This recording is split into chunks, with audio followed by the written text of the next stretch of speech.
Good morning. I've been on strike for a few days. No food, no videos. But I think it's the Muslims say that fasting brings you closer to God. So I've been thinking about this, and this is true. If you fast for 3 or 4 days, I forget what it is, because I forget when it was last done, but whenever it was my last video was, you know what position I was in then. And if you fast for 3 or 4 days, initially in the initial periods of the fast, it can bring you into the dark recesses of the mind, because you're being attacked by, I'm hungry, I'm weak, I'm this, the other. But if you realise that you have power over your mind, and in this you will find strength, as Marcus Aurelius says, you have power over your mind, and in this you will find strength. In other words, hunger is only a feeling, and these thoughts of a victim mentality, like this poor me bullshit. If you entertain that poor me bullshit, it will bring you into the dark recesses of the mind.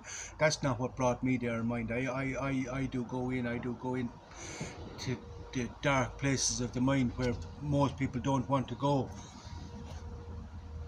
Because, well, I can go in and find my way back out, but this for me is where the philosophy is. But if you fast for 3 or 4 days, and then you go for a walk, and you get past the sense perceptions, I'm going to collapse, I'm going to die, I'm too weak for this, I need to turn back. Now, Dave Goggins will often talk about this, when he's out running a marathon, or I remember Brian Rose talking about this, when you're doing a triathlon or any endurance sport, there comes a point that you push through, and then you go into a transcendent state. Now, it's the same thing. If you push through the sense, push past the sense perceptions, see beyond the sense perceptions of how you feel, you go into a transcendent state. So it's like free drugs.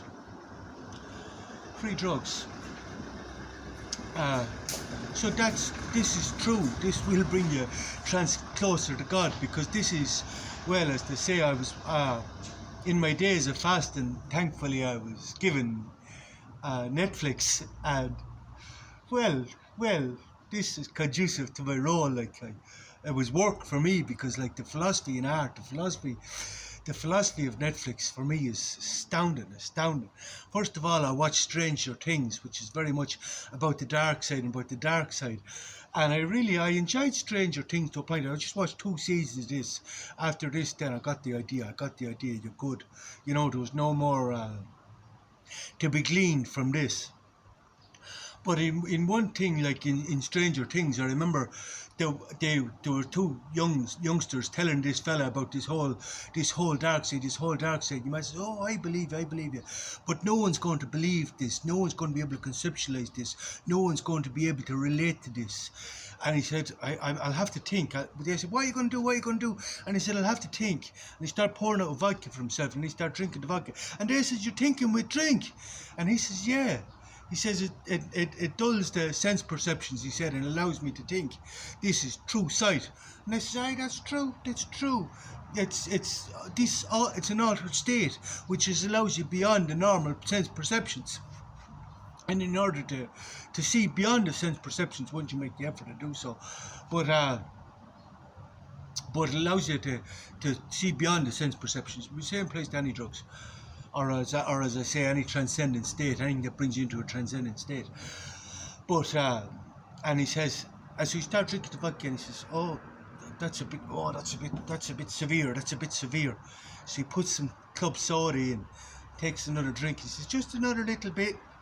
Takes another drink, and he says, perfect. He said, that's it. We have to dilute it down for them. We have to water it down for them. And I says, Jesus, perfect. Because after then I went into the transcendent state. I was watching this thing, for the past few days I've been watching a series called Mindhunter. Now, Mindhunter, let me tell you, fucking hell, man. Like, talk about cross-sections of society. And Mindhunter is all about the FBI establishing this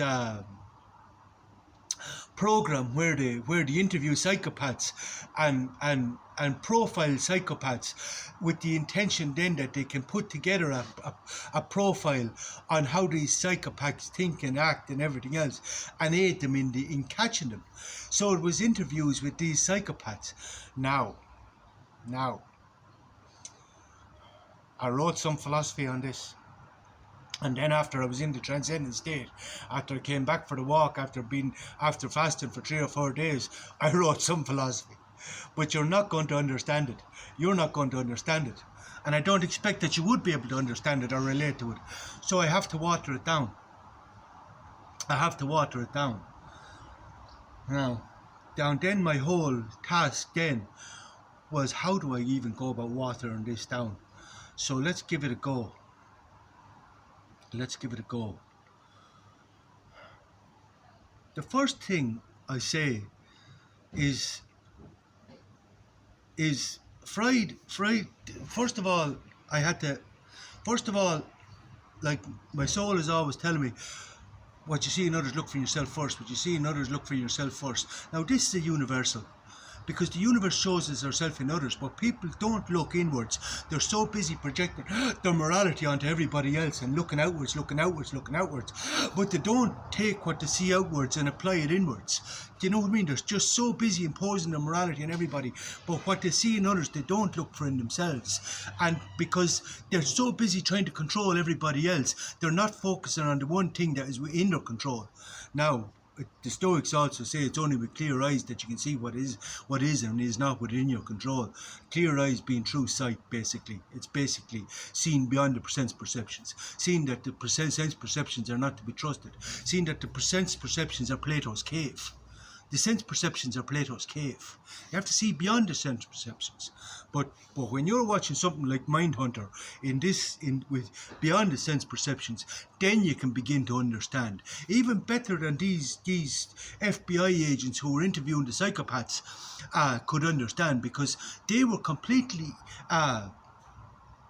they were writing their own narrative. So basically, like, the psychopaths, they were telling them a narrative, and then they were applying their own narrative, but the whole thing was far removed from the actual truth.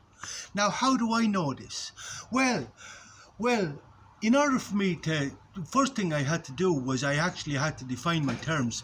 So I had to actually look up what exactly is a psychopath. What are they calling a psychopath? What's the characteristics of a psychopath? What's the profile of a psychopath?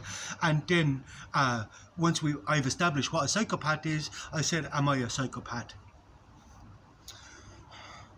And basically, yes, I am, by their definition, a psychopath. Now, I won't go into the depths of it, because there's, like, well, if you want to go into killing people and all that takes a whole lot deeper level of understanding than we can actually start with. There's a whole lot of understanding comes before that, and if I go straight into that, all you're going to do is just you're going to do what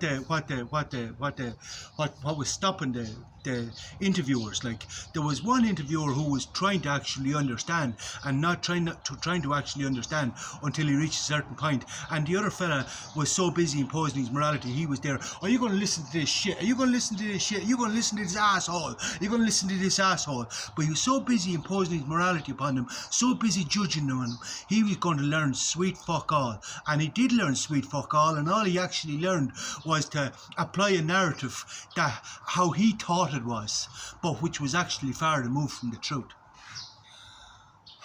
But there's a few defining moments. There was a few defining moments in it that I'd actually like to talk about, to give you some idea of what I'm actually talking about.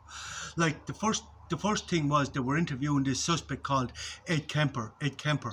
Now, Ed Kemper was about 6'9", built like a brick house. He was a massive man. He was murdering about 9 girls.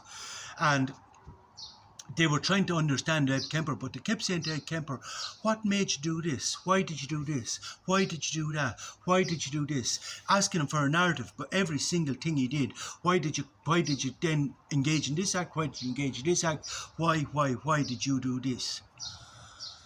And Ed wrote them out a whole narrative for this, and then, as I say, they applied their narrative to it. So he told them, he wrote them a narrative, which I'll explain in a minute. He wrote them a narrative, and then they applied their own narrative. But the whole thing was far removed from the actual truth. But the greatest lesson of all, the best part of his interview at all, was the unconscious one, which the universe was trying to teach him something, but it went completely over his head. Ed Kemper, in order to, because he was after developing an attachment relationship. We won't even go into the depths of this, but he slit his wrist and he was in the hospital, and your man, the FBI agent, went down to see him in the hospital, and he was in the ICU unit, and where he wasn't as guarded as he would be in the jail cell, but basically he was in a position where he was able to threaten your man's life. He stood up and he said to him, "Those 9 girls, they're my spirit angels." Now, he said, "There's nobody here to protect you, there's no one here to defend you," and he stood up in front of him, a full frontal, and he said to him, "You could be my 10th spirit angel." And your man completely shit his pants, and he shit his pants completely. He froze. He had a complete cortisol response. And Ed Kemper said to him, "Why are you here, Holden? Why are you here? Why are you here?" Now, your man wasn't able to think because he had a cortisol response, so he wasn't in a position where he was able to write a narrative, and he goes, "I don't know. I don't know." But this went completely over his head. The fact that he was asking Ed Kemper, "Write me a narrative, write me a narrative, write me a narrative," but yet he wasn't able to write a narrative for his own actions. But this went completely over his head. The answer was, "I don't know." And this was a defining moment. This is huge. Do you realise this? How huge this is? But if he wasn't in the middle of a cortisol response, he would have wrote a narrative to correlate with his actions as to why he would have been there. He would have wrote a narrative. Do you understand me? Basically, it wasn't a conscious act. It was more unconscious than he would give credit to. But the only thing he makes it conscious is he makes it conscious in hindsight. Do you understand? That's the first defining moment. The thing that when he asks, "Why did you do this? Why did you do that? Why did you do the other?" And then when he was asked, "Why are you here, Holden? Why are you here?" he said, "I don't know," after shitting his pants. Then he went outside the door and had a full panic attack. He thought he was having a heart attack. He had a full panic attack. He completely fell apart. Basically, was he in control of himself? No. He was completely overcome by fear. So basically, just shows how much control Ed Kemper had and how much control Ed Kemper hadn't. This is a binary. But those of you who want to think about it can get deep into this. The second thing then was an interview with Charles Manson. Now, by Jesus, when I was looking at this, I stood up and I said to myself, "Christ, where did you get this? Where did you get this? Who is writing this shit? This is so fucking good." Now, it's based on a true story, so obviously they must have had an interview with Charles Manson. But Charles Manson, in the interview, kept saying, everything is just love. There is no right or wrong. There is no right or wrong. Everything is just love. So Manson is looking beyond good and evil, as Nietzsche suggested we do. But to look beyond good and evil, let me tell you, takes a lot of philosophy. Now, to begin to understand Manson, you have to do philosophy, but they couldn't understand Manson because they kept shouting at him, "You fucking dickhead, you did this, why did you do this, why did you do this?" And Manson was trying to explain, but they weren't even trying to comprehend. But the universe shows us ourselves in others. So they were saying to Manson, you brought 7 kids in off the street and trained them to go out and kill people. You trained them to go out and kill people and everything else. But this was the state challenging Manson on his actions. But the state do this. They bring in children off the street and send them to the likes of Vietnam and everything else where they commit atrocities that they're trained to commit. They do the very same fucking thing as they were challenging Manson was wrong. As they were telling Manson was wrong. This is wrong. But they do this. Do you understand? They do this. But they refuse to look at them while they see a big problem with Manson doing this, taking kids in off the street. Here. Do I have to go? I may go. They do this. Good luck.